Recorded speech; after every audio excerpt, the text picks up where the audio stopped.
नमस्कार दोस्तों, हम यहाँ पर क्लास 10th का मैथमेटिक्स का प्रीवियस ईयर का सॉल्यूशन करने जा रहे हैं। पहला देखिए, if alpha and beta are the zeros of polynomial 3x square plus 6x plus k such that alpha plus beta equal to -2/3, then value of k। यहाँ पर k की वैल्यू हमें निकालना है। तो ये देख रहे हैं आप क्वाड्रेटिक इक्वेशन। तो इसका जनरल फॉर्म होता है, general form ax square plus B X plus C equal to zero. अब दोनों में अगर कंपेयर करेंगे तो यहाँ से आ जाएगा ए की वैल्यू आ जाएगा 3 एंड बी की वैल्यू आ जाएगा 6 एंड सी की वैल्यू आ जाएगा के। अब हम लोग ये भी जानते होंगे आप लोग कि अल्फा प्लस बीटा या फिर सम ऑफ जीरोस क्या होता है, माइनस बी अपान ए, और product of zero equal to होता है सी अपान ए। अब हम इसमें क्या करेंगे, वैल्यू पुट करेंगे। तो यहाँ से क्या आ जाएगा, -6/3, इसका वैल्यू आ जाएगा -2। और यहाँ से करेंगे तो k/3 आ जाएगा, प्रोडक्ट जीरोज का प्रोडक्ट। तो यहाँ से हम लोग अब क्या करेंगे, इस वाले इक्वेशन में इसको पुट करेंगे। तो यहाँ से क्या रखेंगे, अल्फा प्लस बीटा का वैल्यू है -2, और यहाँ से अल्फा बीटा का वैल्यू है k/3 इक्वल टू -2/3। अब दोनों में कंपेयर करेंगे तो क्या जाएगा, -6 प्लस k/3 इक्वल टू -2/3। अब दोनों तरफ से 3 कैंसिल कर देंगे तो k बराबर क्या आ जाएगा, -2, और ये माइनस से इस तरह आके प्लस हो जाएगा तो आ जाएगा 6। तो हमारा आंसर आ जाएगा 4। तो हमारा करेक्ट आंसर हो जाएगा डी। अब इसी तरह हम लोग आगे देखते हैं अगला क्वेश्चन। तो यहाँ से आप लोग देख सकते हैं, लिखा है if x equal to 1 and y equal to 2 is the solution of the pair of linear equation 2x minus 3y plus a equal to 0 and 2x plus 3y minus b equal to 0। यहाँ पे हम लोग x and y की value दोनों दोनों equation में put करेंगे। तो यहाँ से हो जाएगा 2 × 1 minus 3 × 2 plus A equal to 0। अब यहाँ देखते हैं 2 minus 6 plus A equal to 0। अब ये इधर आएगा -4, और उस तरफ जाके आ जाएगा प्लस। तो ए की वैल्यू आ गया 4। अब दूसरे इक्वेशन में यही वैल्यू पुट करते हैं तो 2 × 1 plus 3 × 2 minus B equal to 0। अब यहाँ देखते हैं 2 plus 6 minus B equal to 0। तो यहाँ से क्या आ जाएगा, ये इस तरफ प्लस है, उस तरफ जाके आ जाएगा माइनस, तो आ जाएगा बी की वैल्यू 8। अब दोनों में अगर हम एक रिलेशन बना के देखते हैं तो बी जो है ये ए का 2 टाइम्स है। तो यहाँ से हमारा करेक्ट आंसर हो जाएगा बी। अब इसी तरह हम लोग अगला देखते हैं क्या कह रहा है, the mid point of line segment joining point P -4 5 and Q 4 6 lies on. किस पे लाई करेगा, इन दोनों का मिड पॉइंट। तो मिड पॉइंट का फॉर्मूला होता है x1 plus x2/2 y1 plus y2/2। अब ये दो एक्सिस होता है, एक होता है एक्स एक्सिस, एक होता है वाई एक्सिस। तो ये है एक्स एक्सिस, और ये जो ऊपर नीचे से ऊपर गया है ये वाई एक्सिस है। अब यहाँ से करेंगे तो -4 + 4 इक्वल टू 2 करेंगे। तो यहाँ से इसका एक्स एक्स का वैल्यू 0 आ गया, तो एक्स का वैल्यू 0 कभी भी आएगा तो वाई एक्सिस पे ही लाई करेगा। तो इसका करेक्ट आंसर हो जाएगा बी। अब इसी तरह हम लोग अगला देखते हैं क्या कर रहा है, if theta is an acute angle and 7 + 4 sin theta equal to 9, then value of theta। Theta की यहाँ पे वैल्यू निकालना है। तो यहाँ देख सकते हैं ये इस तरफ प्लस और दूसरी तरफ जाके माइनस हो जाएगा। तो यहाँ से क्या हो जाएगा, 9 में से 7 गया 2। अब साइन थीटा बराबर क्या आ जाएगा, 2/4। अब यहाँ से इन दोनों को कैंसिल करेंगे तो आ जाएगा 1/2। तो आप लोग जानते होंगे थीटा की वैल्यू 1/2 30 डिग्री पे होता है। अगर नहीं याद है तो वैल्यू याद कर लीजिए। साइन 0 का 1 0 होता है, साइन 30 का 1/2 होता है, साइन 45 का मान 1/√2 होता है, 45 का मान साइन। इसी तरह आगे भी याद करें 90 मान 0। और इसी तरह हम लोग आगे देखते हैं 60 का रहेगा √3/2 हो जाएगा 60 का। तो ये सब वैल्यू आपको याद करना पड़ेगा ट्रिग्नोमेट्री में। अब यहाँ पे देखते हैं अगला क्वेश्चन। यहाँ से देखते हैं इसका वैल्यू पूछा है तो हो जाएगा tan² थीटा, और यहाँ पे 1/cos लिखा है, और 1/cos मतलब सेक थीटा। अब सेक थीटा 2 बार है हुआ, तो यहाँ से बन जाएगा tan square theta minus sec square theta, इसका वैल्यू आ जाएगा -1। ये आइडेंटिटी है, सीधे सीधे आपको याद करना पड़ेगा। यहाँ से वहाँ से अगर देखते हैं तो वहाँ पे लिखा था sex square minus ten, ten square theta बराबर होता है 1, लेकिन ये चीज़ ये आगे है ये पीछे, इसलिए माइनस हो जाएगा, तो करेक्ट आंसर हो जाएगा हमारा सी। इसी तरह हम लोग आगे देखते हैं। आप इसका 6 क्वेश्चन कह रहा है इफ एच सी एफ 98, 28 मतलब इसका एच सी एफ इसके जो आएगा वो यम कह रहा है, और एलसीएम भी इसका आएगा एन कह रहा है। तो हमें n-7m का वैल्यू निकालना है। तो हम लोग दोनों के वैल्यू पहले एलसीएम और एचसीएफ निकालते हैं। तो एचसीएफ यहाँ से इसको तोड़ सकते हैं, तो 98 को ले सकते हैं 14 इंटू 7, और 28 को ले सकते हैं 14 इंटू 2। तो दोनों में अगर कॉमन है तो यहाँ से एम की वैल्यू क्या आ जाएगा, तो 14 हमारा एचसीएफ हो जाएगा। अब इसमें से हम लोग एलसीएम निकाल के ट्राई करते हैं। तो 14 दोनों में अगर तो एक बार लिख देते हैं, उसके बाद 2 बचा 7 बचा, तो यहाँ से आ जाएगा 196 इसका एलसीएम, जो कि है एन के वैल्यू। अब ये के दोनों वैल्यू हम लोग इस पे पुट करते हैं, तो 196 माइनस 7 इंटू 14, तो यहाँ से आ जाएगा 196 माइनस 98 इक्वल टू 98। तो करेक्ट आंसर जाएगा सी। अब इसी तरह हम लोग आगे देखते हैं 7 the tangent run in the extremities of the diameter of circle are always. अब कह रहा है एक सर्कल है, उसका डायमीटर है और इसके एक्सट्रीम से टेंजेंट से पास किया जा रहा है, तो ये हमेशा क्या होंगे, ये पैरेलल होंगे आपस में। और एक प्रॉपर्टी आप लोग ये भी जानते हैं कि टेंजेंट रेडियस के हमेशा परपेंडिकुलर होता है, रेडियस के परपेंडिकुलर होता है, लेकिन ये दोनों आपस में क्या है, पैरेलल। हमारा करेक्ट हो जाएगा ए। तो उसी तरह हम लोग अगला देखते हैं। कह रहा है एक ट्रिएंगल है, दो ट्रिएंगल है यहाँ पे, एक ट्रिएंगल है ए बी सी, दूसरा ट्रिएंगल है डी ई एफ। तो यहाँ से कह रहा है angle B equal to angle E और angle F equal to angle C. और कह रहा है इसके बारे में रिलेशन दिया है कि ए बी जो है इसका 3 गुना है डी ई का। तो यहाँ से जब इसका 3 गुना है तो ये कभी भी कॉन्ग्रुएंट नहीं हो सकता। कॉन्ग्रुएंट मतलब अगर एक दूसरे के ऊपर रखा जाएगा तो तरीके से कवर कर ले, और यहाँ पे अगर रखेंगे तो नहीं कवर करेगा, तो कॉन्ग्रुएंट नहीं हो सकता। और ये सिमिलर हो सकता है, क्योंकि ये दोनों जब आपस में एंगल बराबर है तो ये वाला एंगल भी बराबर होगा। जब तीनों एंगल बराबर होंगे तो वो सिमिलर हो सकता है, लेकिन कॉन्ग्रुएंट नहीं हो सकता। तुम्हारा करेक्ट आंसर हो जाएगा D, similar but not congruent. अब इसी तरह अगला देखते हैं। क्या कह रहा है, इफ -1 की power n plus -1 power 8 equal to 0, then n की वैल्यू बताना है। तो यहाँ से हम लोग देख सकते हैं -1 की पावर n, और यहाँ से अगर माइनस की पावर अगर इवन है तो इसका वैल्यू भी क्या आ जाएगा, 1 आ जाएगा, इक्वल टू 0। अब यहाँ से ये तो प्लस है, और ये 0 कब आ सकता है, जब ये माइनस होगा, और माइनस तभी होगा जब ये पावर क्या होगा, जब आपका ये पावर ओड होगा तभी यहाँ पे माइनस आ सकता है। तो हमारा आंसर हो जाएगा सी, एनी ओड नंबर इसका करेक्ट आंसर हो जाएगा। इसी तरह हम लोग अगला क्वेश्चन देखते हैं। क्या कह रहा है, अगला क्वेश्चन है two polymers are shown in the graph below. जो ग्राफ बनाया गया है इसमें दो पॉलीनोमियल दिया गया है, the number of distinct zero of both polynomial. अब जितने पॉइंट पे कट करते हैं उतने इसके जीरो होंगे, तो 2 पॉइंट पे एक दूसरे को कट कर रहे हैं, तो ये हमारा करेक्ट आंसर हो जाएगा सी। तो यहाँ से हम लोग आगे देखते हैं। कह रहा है if the sum of first m terms of an AP is 2m square plus 3m, then second term.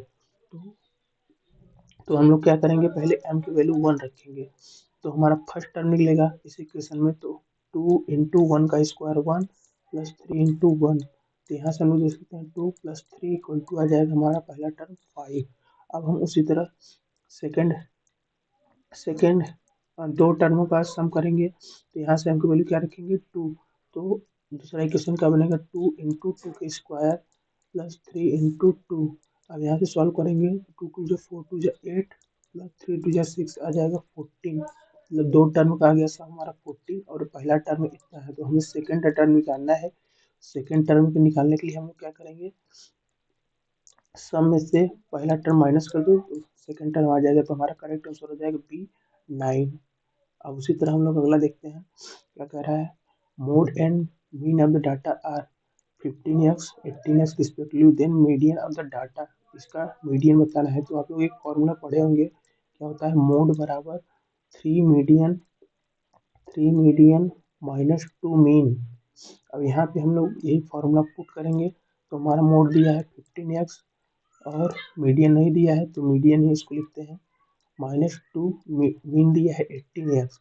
अब ये क्या करेगा, हम लोग एक तरफ कर देते हैं यहाँ से, तो थ्री मीडियन इक्वल टू,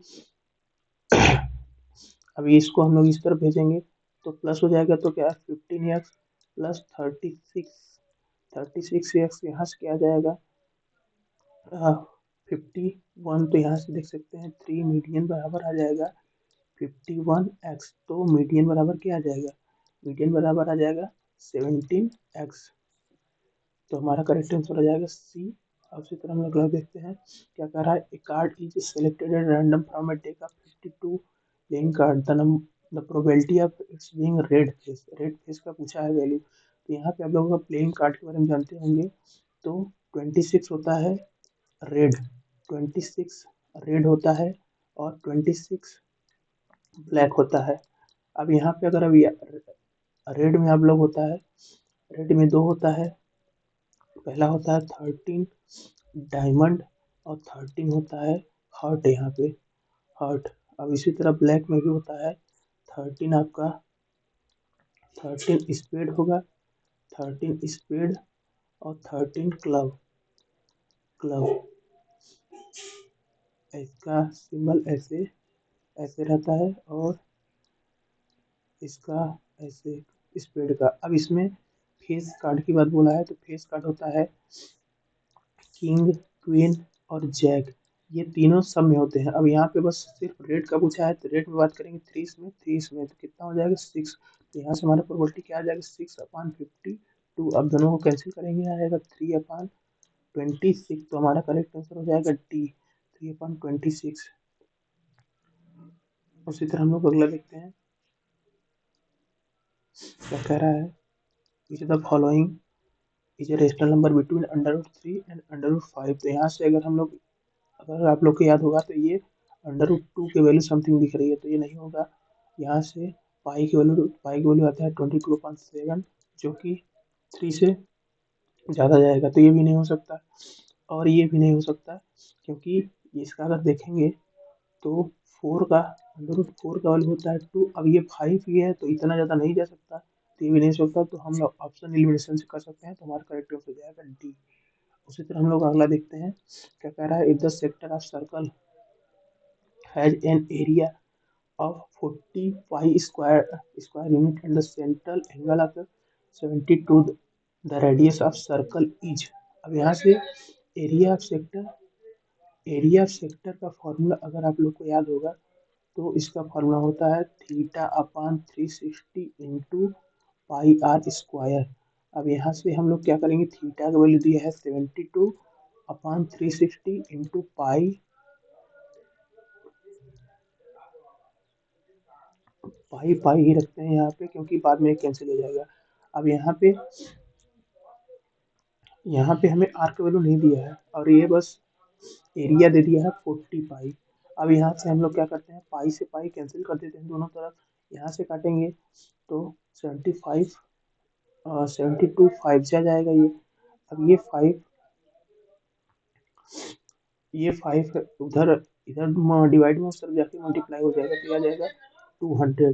तो आर बराबर क्या आ जाएगा, अंडर रूट टू, √200। तो यहाँ से हम लोग देख सकते हैं पेयर 100 बचेगा, तो हाँ 10 आ जाएगा बाहर और 2 बचेगा अंदर, तो हमारा करेक्ट आंसर हो जाएगा डी। उसी तरह हम लोग आगे देखते हैं, क्या कह रहा है, in the given figure P A is a tangent, ये आपका जो लाइन है ये इसका टेंजेंट है, और देख सकते हैं रेडियस पे 90 डिग्री का बना रहा है। From external point P to circle with centre O, ये आपका सेंटर ओ है।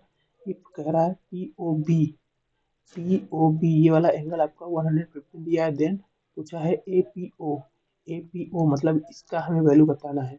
तो आप लोग दो तरीके से इसको निकाल सकते हैं। पहला तो ये जानते होंगे कि किसी ट्रायंगल का जो एक्सटर्नल एंगल होता है वो इन दोनों के सम के बराबर होता है। अगर ये 90 डिग्री है तो हमें ये निकालना है, तो बस क्या कर सकते हैं, 115 - 90।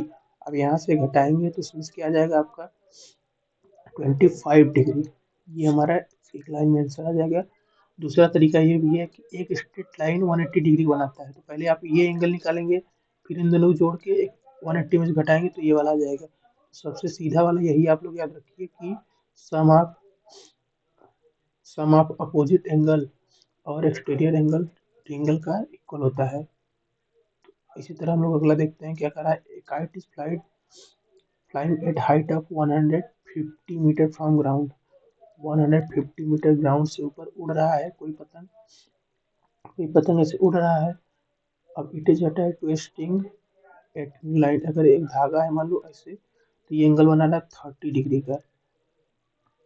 अब इसी का हमें क्या बताना है, लेंथ ऑफ स्ट्रिंग, हमें इसकी वैल्यू बताना है। तो आप अगर इसमें अगर इमेजिन करेंगे तो हमें राइट एंगल बनता हुआ दिख रहा है। तो ये हमारा सबसे बड़ा वाला हॉरिजॉन्टल हाइपोटेन्यूज जो बोलते हैं, इसको बोलते हैं परपेंडिकुलर, इसको बोलते हैं बेस। जब ये वाला हम लोग लेंगे तो यहाँ से आप लोग जानते होंगे साइन थीटा बराबर क्या होता है, परपेंडिकुलर अपना अपॉन हाइपोटेनियस। तो परपेंडिकुलर आपका दिया है 150, हाइपोटेनियस आपको नहीं दिया है, इसी को निकालना है। अब यहाँ पे थीटा का वैल्यू आपको दे दिया है 30, तो आप लोग पहले पढ़ चुके हो कि यहाँ पे जब 30 मान रखेंगे तो 1/2 आएगा। अब ये बराबर कर देंगे 150/h। तो यहाँ से h क्या आ जाएगा, हम लोग क्रॉस मल्टीप्लाई करेंगे तो h बराबर क्या आ जाएगा 300 मीटर। यही में निकालना था, तो हमारा करेक्ट आंसर हो जाएगा बी। उसी तरह हम लोग आगे देखते हैं क्या कह रहा है। A piece of wire 20 centimetre long is bent in the form of an arc of circle of radius 60/pi centimeter. The angle sustained by the arc at center. तो लेंथ ऑफ आर्क का formula होता है theta upon 360 into 2 pi r, क्योंकि एक पूरा circle होता है। और आर्क किसको कहते हैं, ये अगर सेक्टर है कोई, इसका ये जो लेंथ है इसी का हमें निकालना है। तो ये देख सकते हैं ये इसका सरकमफ्रेंस का कुछ पार्ट है, तो इससे आप लोगों को सरकमफ्रेंस का फॉर्मूला याद है 2 पाई आर होता है। अब ये जो एंगल बनाएगा इसमें मेजर करेंगे तो थीटा रख देंगे। अब यही आप लोग देखे होंगे एरिया ऑफ सेक्टर में भी theta upon 360 into pi r square, जो सर्कल का एरिया होता था उसी से बस इसमें मल्टीप्लाई कर देते थे। अब यहाँ से हम लोग वैल्यू निकालेंगे। अब यहाँ पे कह रहा है हमें एंगल बताना है और पूरा दिया गया है, तो यहाँ पे रखिए वैल्यू 20, थीटा नहीं दिया है, थीटा अपॉन 360 इंटू 2 पाई का पाई वैल्यू रखिए, वैल्यू में पुट करिए, आर का वैल्यू दिया है 60/पाई। यहाँ से क्या करेंगे, पाई से पाई कैंसिल हो जाएगा और यहाँ से देखेंगे 66 और ये 2 3 अब ये क्या होगा, ये 3 इधर डिवाइड है उस तरफ जाके मल्टीप्लाई हो जाएगा, तब थीटा बराबर आ जाएगा 60 डिग्री। तो हमारा करेक्ट आंसर हो जाएगा बी। उसी तरह हम लोग अगला क्वेश्चन देखते हैं क्या कर रहा है, असर्शन रीजन का क्वेश्चन है। अभी इसमें देखते हैं क्वेश्चन नंबर 19 क्या कर रहा है। Probability of selecting A number eight random from number 1 to 20, 1 से 20 में से अगर एक नंबर हम निकालेंगे तो उसका प्रोबेबिलिटी 1 होगा, ये करेक्ट है। दूसरा क्या करा, for an event E, if P equal to 1 then E is called sure events. तो हाँ, प्रोबेबिलिटी में आप लोग जानते होंगे 0 से 1 के बीच में हमेशा आता है। अगर वो 1 आएगा तो उसको हम लोग स्यू इवेंट बोलेंगे, अगर 0 आएगा तो उसको बोलेंगे इम्पॉसिबल, और कभी भी आएगा तो उसके बीच में ही आएगा, इससे ज़्यादा या इससे कम नहीं आ सकता। तो ये क्या कह रहा है, both assertion and the reason are true and the reason is correct explanation of D हो जाएगा हमारा, तो सही हो जाएगा और इसका रीजन भी उसका सही है। अब अगला देखिए, if we join two hemisphere of same radius along with their bases we get sphere. कह रहा है दो हेमिस्फीयर मतलब अर्धगोला है, उसको अगर रखा जाएगा तो पूरा सर्कल बना लेगा कि नहीं, तो ये सही है। अब कह रहा है total surface area of sphere is 3 pi r square. तो नहीं, टोटल सरफेस एरिया जो होता है उसका होता है 4 pi r square, 3 pi r square नहीं होता। अगर ये हेमिस्फीयर का रहता तब ये हेमिस्फीयर का सही है, लेकिन ये अगर पूरा की बात करेंगे तो 4 पाई आर स्क्वायर होता है। तो यहाँ से हमारा 20 MCQ हो गया है। और इसी तरह आप लोग देख सकते